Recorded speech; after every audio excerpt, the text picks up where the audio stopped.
আসসালামু আলাইকুম বন্ধুরা, কেমন আছেন সবাই? আশা করি সবাই খুব ভালো আছেন। আমিও আলহামদুলিল্লাহ ভালো আছি। তো আজকে আমি রান্না করব মুরগির মাংস, স্পেশালি আমার ছেলের জন্য। আমার ছেলে খুব বায়না ধরেছে, বাবা আমি আজকে মুরগির মাংস খেতে চাই। এই জন্য আমিও ঝটপট রেডি হয়ে গেলাম মুরগির মাংস রেডি করার জন্য।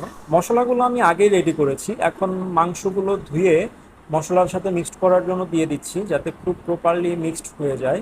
আমি আসলে খুব চেষ্টা করছি দ্রুত করার, কারণ আমার ছেলে অনেকক্ষণ যাবত বলতেছে বাবা কতক্ষণ লাগবে কতক্ষণ লাগবে। তো এর মধ্যে আমার সমস্ত মাংসগুলো দেওয়া শেষ হয়ে গিয়েছে। এখন আমি মশলাগুলোর সাথে মিক্সড করে নিচ্ছি। আমি একটু বেশি সময় ধরে আমি মিক্সড করছি, কারণ প্রত্যেকটা মাংসের সাথে যেন মশলাগুলো খুব ভালোভাবে মিক্সড হয়। কারণ মশলাটা যদি ভালোভাবে মিক্সড না হয় তাহলে মাংসটা খেতে মজা লাগে না।